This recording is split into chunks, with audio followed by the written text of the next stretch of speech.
슬로우 조깅이란 상상 이상으로 천천히 달리는 운동입니다. 즐겁게 웃는 얼굴로 달리다 보면 놀라울 정도의 체력이 길러지고 몸과 마음이 건강해집니다.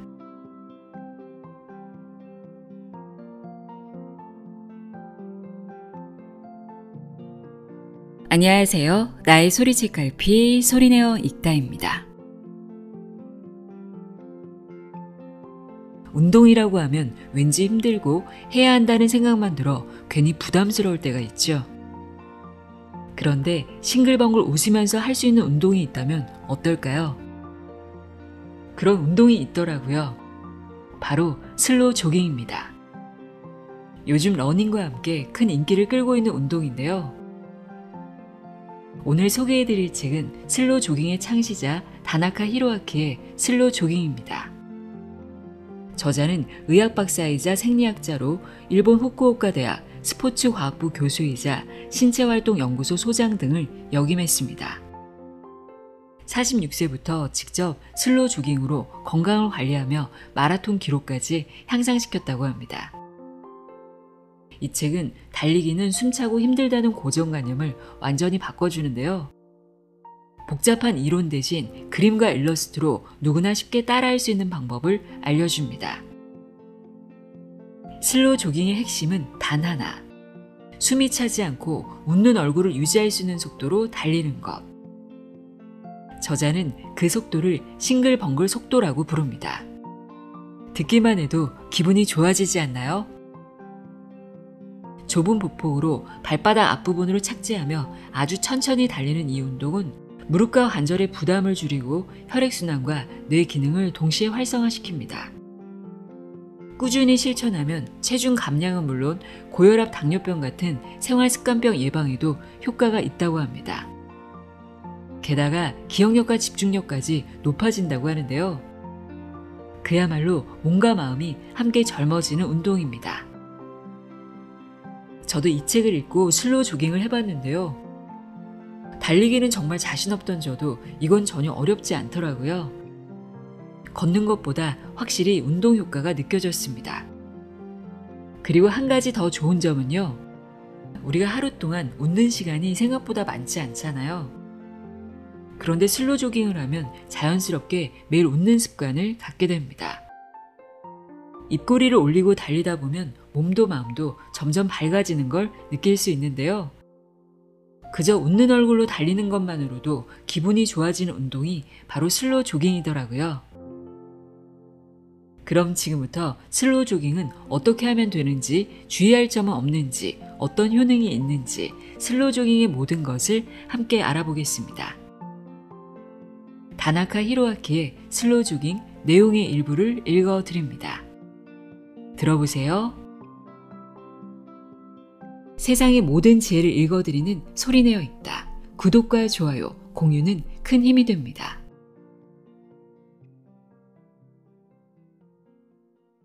슬로우 조깅 방법. 슬로우 조깅 어떻게 하는 걸까? 오늘부터 천천히 가볍게 달리자. 조깅은 원래 천천히 달리는 것을 가리킵니다. 그런데 보기에는 천천히 달리는 것 같아도 심장 박동이 빨라지고 숨이 거칠어지는 사람이 적지 않죠. 즉, 격렬한 운동이 되어버리는 경우가 많습니다. 적당히 달리기는 건강을 위한 훌륭한 운동입니다. 그런데 천천히 달리고 있다고 생각한 조깅이 격렬한 운동, 즉 힘든 운동이 되어버리면 달리기가 싫어지는 것도 무리는 아닙니다. 이 책에서 추천하는 조깅법은 아주 간단합니다. 체력이 약한 사람, 운동을 못하는 사람, 달리기 경험이 전혀 없는 사람도 당장 즐겁게 할 수 있는 천천히 달리는 조깅, 바로 슬로우 조깅입니다. 그런 간단한 운동이지만 슬로우 조깅은 생활습관병 예방, 대사증후군 개선, 체중 감량, 뇌기능 활성화 등 많은 장점이 있습니다. 게다가 시작하고 1년이 되기 전에 풀 마라톤을 완주할 정도의 체력을 길러줍니다. 슬로우 조깅의 포인트는 간단합니다. 1. 싱글벙글 속도로 달린다. 2. 발바닥 앞부분으로 착지한다. 3. 턱을 들고 시선은 전방을 바라본다. 4. 입을 살짝 벌리고 자연스럽게 호흡한다. 5. 하루 운동 시간은 30분에서 60분으로 한다. 어렵지 않지요? 이 5가지만 기억하면 됩니다. 이 책을 다 읽고 나면 당장 운동화를 신고 달리기 시작할 수 있습니다. 그런 운동이 바로 슬로우 조깅입니다. 슬로우 조깅의 5가지 포인트. 포인트 1. 싱글벙글 속도로 달린다. 슬로우 조깅의 매력은 즐겁게 달리면서 불필요한 지방이 빠지고 어느새 풀 마라톤을 달릴 수 있을 정도의 체력이 길러진다는 것입니다. 슬로우 조깅의 포인트는 웃는 얼굴을 유지할 수 있는 싱글벙글 속도로 달리는 것입니다. 그런데 이 싱글벙글 속도는 사람에 따라 차이가 있습니다. 먼저 달리기 경험이 없는 사람을 생각해 봅시다. 여러분은 평소에 생활하면서 지하철이나 버스를 놓치지 않으려고 달렸던 경험이 있을 것입니다. 그때 어느 정도의 속도가 되면 걷기를 달리기로 바꾸게 될까요? 천천히 걸을 때의 속도가 시속 약 4km, 출퇴근 시의 걸음거리가 약 5km, 빨리 걸을 때가 약 6km입니다. 이 범위에서 걷기는 조깅에 비해 확실히 운동 강도가 낮습니다. 걷기가 조깅보다 편한 것이지요. 그러나 시속 7km가 넘으면 걷기와 조깅의 운동 강도가 역전됩니다. 즉, 시속 7km가 넘으면 조깅이 걷기보다 편합니다. 그 정도 속도로는 걷는 것보다 달리는 게 우리 몸에 편하다는 뜻입니다. 그래서 그 정도 속도에서 우리 몸은 걷는 것에서 달리는 것으로 변하게 됩니다. 그렇기 때문에 일반적으로 사람들에게 달려보세요 하고 말하면 시속 7km 정도로 달립니다. 그런데 달리기 경험이 없는 사람의 싱글벙글 속도는 사실 시속 7km보다 훨씬 느립니다. 조깅 초보자에게는 어느 정도의 속도가 적당할까? 20대, 50대, 70대의 평균 남성에게 먼저 걸을 때보다 아주 느린 속도인 시속 2km로 몇 분간 달리게 합니다. 그리고 근육 피로 시에 나타나는 젖산 수치를 측정합니다. 그 후 시속 3km, 4km 등으로 서서히 속도를 올려서 걷는 속도와 젖산의 관계를 조사합니다. 그 결과 20대의 경우 시속 6에서 7km까지는 젖산 수치가 안정시와 거의 같았지만 시속 7km가 넘으면 속도에 따라 젖산이 급격히 축적되기 시작했습니다. 반면 50대의 경우는 시속 5km, 70대는 시속 4km가 넘으면 젖산이 쌓이기 시작했습니다. 이렇게 젖산 축적이 시작되기 직전의 속도가 싱글벙글 속도입니다. 저는 그보다 빨리 달리는 경우를 열심 속도, 그보다 천천히 달리는 경우는 신바람 속도라고 부릅니다. 제가 추천하는 슬로우 조깅의 속도는 싱글벙글 속도와 신바람 속도입니다. 20대라도 체력이 약한 사람의 싱글벙글 속도는 70대 평균 남성과 다르지 않습니다. 거꾸로 70대라도 조깅 애호가라면 싱글벙글 속도는 시속 8에서 10km로 놀라울 정도로 빠른 경우도 있습니다. 이제 조깅을 시작하는 분이라면 싱글벙글 속도는 빠른 걸음보다 느린 속도인 시속 4에서 5km를 목표로 하시기 바랍니다. 슬로우 조깅은 왜 지치지 않을까요? 우리 몸의 근육은 가느다란 섬유 다발인데 서로 다른 성질의 2가지 섬유가 뒤섞여 있습니다. 바로 속근과 지근입니다. 속근은 빠르게 수축하여 순발력이 뛰어나지만 젖산이 쌓이기 쉬운 섬유입니다. 반면에 지근은 수축은 느리지만 지구력이 뛰어나고 젖산이 잘 쌓이지 않는 섬유입니다. 운동 중에 사용되는 근섬유의 수는 속도가 빨라질수록 늘어납니다. 조깅을 하면 먼저 지근이 사용되고 속도가 빨라질수록 서서히 사용되는 지근의 수가 증가하여 싱글벙글 속도에서 최대가 됩니다. 그리고 열심 속도에 도달하면 속근이 사용되기 시작하며 속도에 따라서 그 수가 증가합니다. 즉, 지근만을 사용하는 것이 슬로우 조깅입니다. 그래서 지치지 않고 숨차지 않고 오래 운동할 수 있습니다. 훈련을 계속하면 지근의 기능이 좋아지는 동시에 속근이 지근의 능력까지 갖추게 됩니다. 그래서 빠른 속도로 달려도 근육에 젖산이 축적되지 않습니다. 또한 슬로우 조깅은 평소 쓰지 않는 근육들, 앞 정강근, 넓적다리 전면, 큰 허리근을 사용합니다. 이 근육들은 나이가 들면서 현저하게 약해지는 부분으로 걸을 때는 거의 사용되지 않습니다. 슬로우 조깅은 심장에 가해지는 부담이 걸을 때와 비슷한 수준으로 크지 않으면서 이처럼 평소에 쓰지 않는 근육들을 단련할 수 있다는 장점도 있습니다. 포인트 2. 발바닥 앞부분으로 착지한다. 달릴 때 주의해야 할 것은 무엇일까요? 사람은 걸을 때 발 뒤꿈치로 착지하고 발바닥 앞부분으로 지면을 밀어냅니다. 한편 러닝에서는 걸을 때와 마찬가지로 발 뒤꿈치로 착지하는 주법과 발바닥 앞부분으로 착지하는 주법이 있습니다. 저는 단연 후자인 발바닥 앞부분으로 착지하는 주법을 권합니다.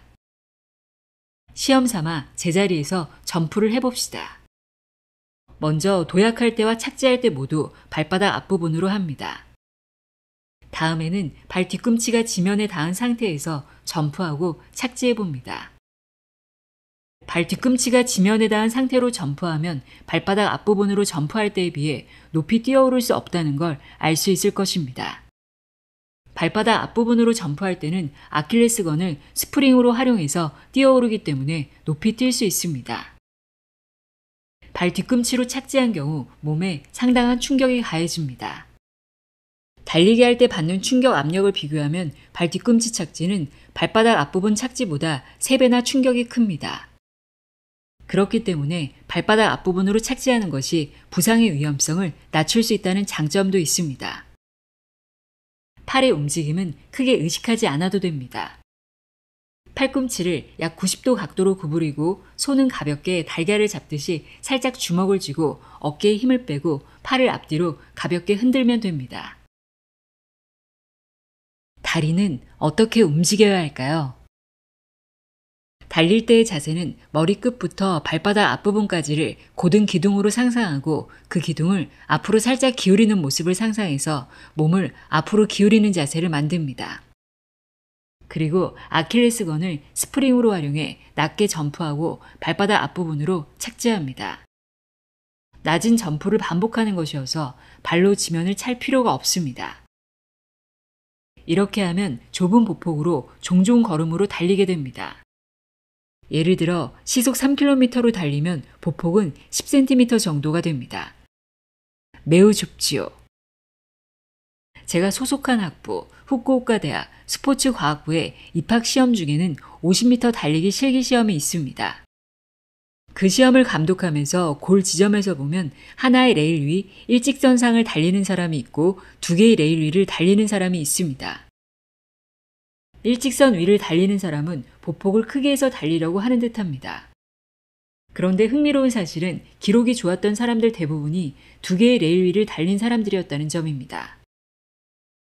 일직선 위를 달리려고 하면 몸을 크게 비틀어야 해서 불필요하게 에너지를 소비하게 됩니다. 게다가 허리가 비틀리고 무릎에는 비스듬하게 힘이 가해져서 각 부위에 미치는 부담이 커집니다. 아울러 부상의 위험도 커집니다. 그러므로 의식적으로 2개의 레일 위를 달린다고 상상하며 달리도록 합니다. 그렇게 하면 착지 시에 머리끝부터 발바닥 앞부분까지 이어지는 기둥이 견고해서 허리와 무릎에 부담이 없습니다. 포인트 3. 턱을 들고 시선은 전방을 바라본다. 슬로우 조깅은 다리 움직임에 신경 쓰면서 천천히 달리는 것이 핵심입니다. 효율적으로 슬로우 조깅을 하기 위한 요령은 이외에도 몇 가지가 더 있습니다. 먼저 턱입니다. 운동회에서 달리기 시합을 할 때처럼 전력을 다해 달리면 곧 직전에서는 턱이 들립니다. 학교에서 달리기를 할 때는 턱 당겨, 이 악물고 달려 라는 소리를 들었기 때문인지 달리기를 할 때는 턱을 당기는 게 좋다고 생각하는 사람이 적지 않습니다. 그러나 저는 오히려 턱을 들고 달리는 게 좋다고 생각합니다. 인류 달리기 선수의 턱에 주목해 봅시다. 턱을 들면 등이 자연스럽게 살짝 휘어지고 다리를 들어 올리기 쉬워집니다. 반대로 턱을 당기면 등이 구부러지고 다리를 들어 올리기 어려워지지요. 턱을 들면 시선은 자연스레 먼 곳을 향하게 됩니다. 주위 경치를 즐기면서 달리세요. 포인트 4. 입을 살짝 벌리고 자연스럽게 호흡한다. 슬로우 조깅할 때 어떻게 호흡할까요? 슬로우 조깅을 할 때의 호흡법에 대한 질문도 자주 받습니다. 코로 숨을 들이마시고 입으로 내쉬는 게 좋나요? 후후하하 리듬을 타며 2번 마시고 2번 내쉬는 호흡이 좋습니까? 등의 질문입니다. 우리는 호흡을 통해 체내에 들어온 산소를 이용해 에너지를 만드는데 그때 호흡기와 순환기가 어떻게 작동하는지 의식하면서 호흡하진 않습니다. 걸을 때도 속도가 빨라지면 산소 수요량에 따라 자연스럽게 호흡수, 심장 박동수도 함께 증가합니다. 천천히 걸을 때도 가만히 앉아있을 때의 3배의 에너지가 필요합니다. 빠른 걸음일 때는 5배, 계단을 오를 때는 6배의 에너지가 필요하지요. 그러나 걸을 때도 계단을 오를 때도 의식적으로 호흡을 조절하진 않습니다. 노력하지 않아도 우리 몸은 심장 박동에 따라 최적으로 호흡하도록 자동 조절되고 있습니다. 실제로 인류 마라톤 선수 중에는 의식적으로 호흡을 조절하는 사람이 전무하다 할 수 있습니다. 굳이 방법을 말하자면 깊게 숨을 들이마시는 정도이지요. 입을 살짝 벌리면 자연스레 효율적으로 호흡할 수 있습니다. 입을 살짝 벌리고 싱글벙글 웃는 얼굴로 옆 사람과 이야기를 나누고 콧노래를 부르면서 달리세요. 그게 바로 슬로우 조깅입니다. 포인트 5. 하루 운동 시간은 30에서 60분으로 한다. 자신에게 맞는 속도를 파악했으면 그 속도로 하루에 총 30에서 60분간 슬로우 조깅을 하는 것을 목표로 합니다. 시속 4km일 경우 30분을 달리면 2km입니다. 시간이 없을 때는 조금씩 몇 번에 나눠 달려도 됩니다. 바쁜 직장인이라도 아침 출근길에 10분, 점심시간 식단까지 왕복 10분, 퇴근길에 10분 이렇게 나눠서 달리면 목표를 달성할 수 있습니다. 체력에 자신이 없는 분은 우선 싱글벙글 웃으며 달릴 수 있는 속도로 100m를 달리고 그 다음 수십 미터는 걷고 또 100m를 달리고 수십 미터를 걷고 하는 방법으로 시작하세요. 이 방법을 되풀이하다 보면 연속해서 달릴 수 있을 것입니다. 이것만은 기억하세요. 웃는 얼굴을 유지할 수 있는 속도로 달리자. 조깅은 피로를 풀기 위한 달리기입니다.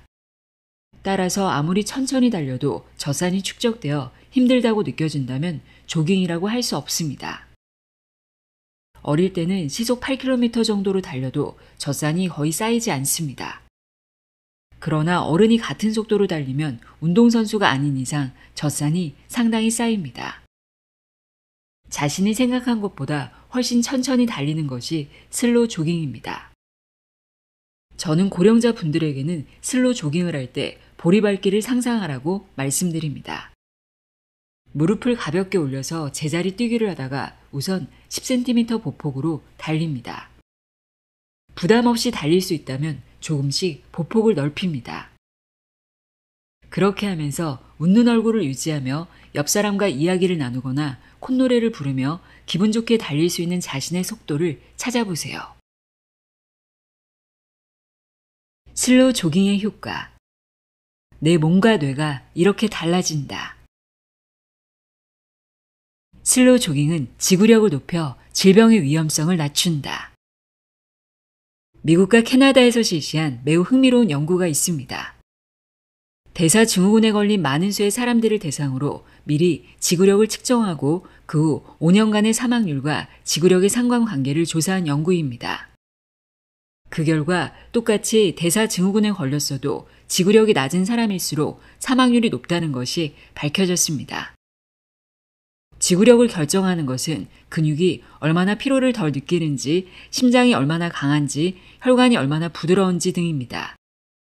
그런데 슬로우 조깅을 하면 높은 지구력을 유지할 수 있습니다. 또 이런 연구도 있습니다. 9,000명의 직장인을 대상으로 지구력을 측정한 후 평균 18년간 추적 조사를 하여 암 사망률을 비교했습니다.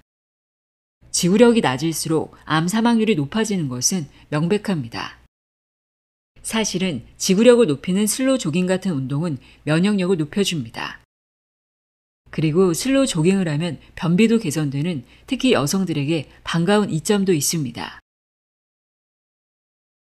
혈당 수치도 내려간다. S씨는 71세에 당뇨병에 걸렸습니다. 이후 의사의 처방에 따라 식사량을 줄이고 걷기 운동을 실천하면서 우리 슬로우 조깅 운동 교실에도 참가하게 되었습니다. 그로부터 8년이 지난 지금도 일주일에 150분간 슬로우 조깅을 꾸준히 실천하고 있습니다. 당뇨병을 진단하는 혈액검사에 당화 혈색소 검사가 있습니다. 이 검사는 이전 2~3개월간 혈당의 평균치를 평가하는데 수치가 6.5% 이상이면 당뇨병, 5.7에서 6.4%는 당뇨 전 단계로 봅니다. S씨는 당초 당화 혈색소가 6.8%나 되었지만 슬로우 조깅을 시작하면서 점점 낮아져 지금은 4.8에서 5.6%입니다. 현재는 어느 병원의 당뇨병 환자 모임의 회장을 맡아 슬로우 조깅을 널리 알리고 있습니다. 이처럼 슬로우 조깅은 혈당 수치까지 정상화시키는 효과가 있습니다. 혈당 수치가 높아진 것은 혈당 수치를 낮춰주는 인슐린이라는 호르몬의 작용이 저하되었기 때문입니다. 그런데 슬로우 조깅을 하면 혈당 수치를 낮춰주는 인슐린의 기능이 좋아집니다. 슬로우 조깅은 마치 여러 종류의 약을 우리 몸이 스스로 생산해내는 것과 같습니다. 에너지 소비량이 걷기의 2배. 약간 놀랄지 모르지만 걷기는 비디오 화면에 따라 스포츠 동작을 하는 가상 스포츠 게임이나 승마 운동기구보다 에너지 소비량이 많습니다. 따라서 체중 감량 운동으로 적합합니다. 슬로우 조깅은 걷기보다 체중 감량에 더 효과적입니다. 슬로우 조깅은 동일한 거리에서도 걷기보다 2배 많은 에너지를 소비하기 때문입니다. 그래서 대사증후군을 개선하고 싶을 뿐 아니라 허리둘레를 줄이고 싶은 사람에게는 여러 운동 가운데 가장 장려할 수 있는 운동이 슬로우 조깅입니다. 신체에 불필요한 지방을 없애려면 하루 200에서 300kcal의 에너지를 추가로 소비해야 합니다. 이만큼의 에너지를 소비하려면 가령 몸무게가 60kg인 사람의 경우 승마 운동기구로는 3시간에서 5시간, 가상 스포츠 게임으로는 가장 강한 운동으로 1시간 40분에서 2시간 30분, 걷기로는 7에서 10km를 걸어야 합니다. 그런데 슬로우 조깅은 불과 3.5에서 5km로 동일한 에너지를 소비합니다. 게다가 조금씩 나눠 달려도 되기 때문에 목표 달성은 그다지 어렵지 않습니다. 무리 없이 복부 지방을 빼는 방법. 복부는 살이 찌기 쉬운 반면 살을 빼기도 쉽습니다. 허리둘레의 변화는 체중의 변화에 비례해서 과잉 지방이 1kg 빠지면 허리는 약 1cm가 줄어듭니다. 3개월 동안 체중을 3kg, 허리둘레를 3cm 줄이고 싶다고 해보죠. 체지방은 1kg당 7,000kcal의 에너지를 비축하므로 하루에 약 230kcal를 추가로 소비하면 됩니다. 달리기를 할 때의 에너지 소비량은 속도와는 관계없이 주행거리에 비례합니다. 1km를 달리면 체중 1kg당 1칼로리를 소비합니다. 즉, 하루 총 주행거리에 자신의 몸무게를 곱하면 소비 칼로리를 계산할 수 있습니다. 가령 체중이 60kg인 사람이 슬로우 조깅으로 4km를 달리면 4 곱하기 60은 240이므로 240kcal를 소비하게 됩니다. 이렇게 매일 달리면 3개월간 체중을 3kg, 허리둘레를 3cm 감소하겠다는 목표를 달성할 수 있습니다. 나이가 들면 뇌세포 수가 감소한다? 뇌세포는 나이가 들었다고 해서 계속 감소하는 것이 아니라 가소성이 풍부하다는 것이 밝혀졌습니다. 가소성은 뇌 신경계가 환경 변화와 주변 자극의 영향에 의해 기능이나 구조를 조절하는 능력입니다. 즉, 뇌세포는 증가하기도 하고 감소하기도 합니다. 또 나이가 들었다고 해서 모든 사람이 알츠하이머병에 걸리는 것도 아닙니다. 1995년 규슈대학이 발표한 히사야 마초 연구에서는 알츠하이머병에 걸리는 사람은 신체 활동이 적다는 것이 밝혀졌습니다. 슬로우 조깅으로 뇌가 건강해진다. 실험용 쥐로 달리기 실험을 했더니 주행거리가 길수록 해마의 뇌세포를 증식시키는 유전자 발현이 증가했다는 연구가 있습니다. 또 실험용 쥐를 러닝그룹과 비러닝그룹으로 나눠 학습 능력을 비교한 결과 러닝그룹이 학습 효과가 컸고 해마의 세포수도 비러닝그룹보다 2배 이상 많았다고 보고되었습니다. 알츠하이머병은 해마의 세포에 아밀로이드 베타라는 단백질이 축적되어 안 좋은 영향을 주면서 세포가 죽음으로써 발병합니다. 알츠하이머병에 걸린 실험용 쥐를 이용한 연구에서는 쥐를 달리게 함으로써 아밀로이드 베타의 합성을 억제하여 해마의 세포를 유지할 가능성을 발견할 수 있었습니다. 고령자를 대상으로 스태미너와 해마의 용량, 공간 인지의 관계를 조사한 연구를 보면 스태미너가 뛰어난 사람일수록 해마의 용량이 크고 공간 인지 능력도 높다는 결과가 나왔습니다. 슬로우 조깅을 매일 꾸준히 하면 자연스럽게 스태미너가 길러지므로 해마가 위축하기는커녕 용량이 커지고 기억력이 향상됩니다. 슬로우 조깅에 대해 궁금한 모든 것. 준비 운동은 필요할까요? 조깅이 끝난 후에는? 준비 운동 없이 달릴 수 있는 것이 매력. 준비 운동은 전력으로 달리기 전에 하는 것입니다. 슬로우 조깅 전에는 준비 운동이 필요 없습니다. 오히려 슬로우 조깅은 준비 운동으로 활용되는 달리기이기도 합니다. 여러분은 아침 출근 시 집을 나가기 전에 준비 운동을 하지 않을 것입니다. 슬로우 조깅도 마찬가지라고 생각하면 됩니다. 굳이 말하자면 슬로우 조깅을 하기 전에 수십 미터 정도를 걷는 것이 좋습니다.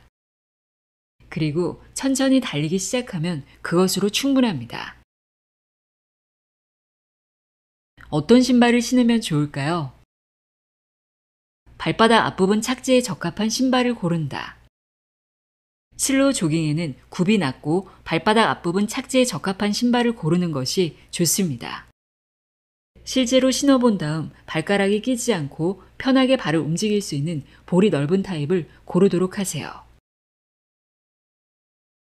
아침, 낮, 저녁 중 언제 달리는 게 좋을까요? 오랜 기간 꾸준히 달릴 수 있는 최선의 시간대를 찾자. 슬로우 조깅은 언제 해도 좋습니다. 굳이 말하자면 이른 아침 공복 시에 달리면 지방을 연소하기 쉬운 몸으로 변화될 가능성이 있습니다. 그러나 이것은 근소한 차이이며 슬로우 조깅으로 얻을 수 있는 전체 효과를 보면 언제 달리든 운동 효과는 거의 차이가 없습니다. 식전에 달리는 게 좋을까요? 식후가 좋을까요? 식전, 식후 언제 달려도 혈당 수치가 내려간다.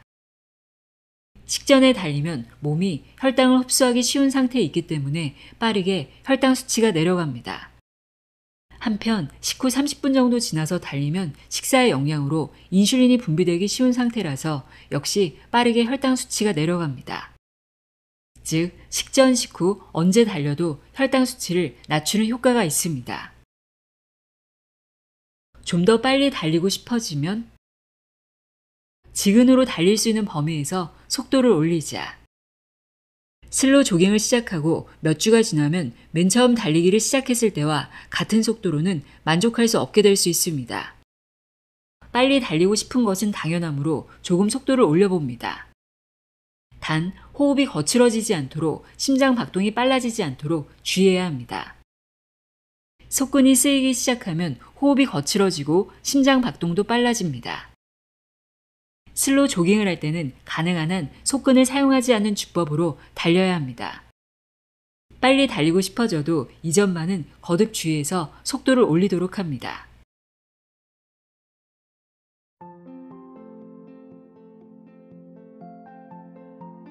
다나카 히로아키의 슬로우 조깅 읽어드렸습니다.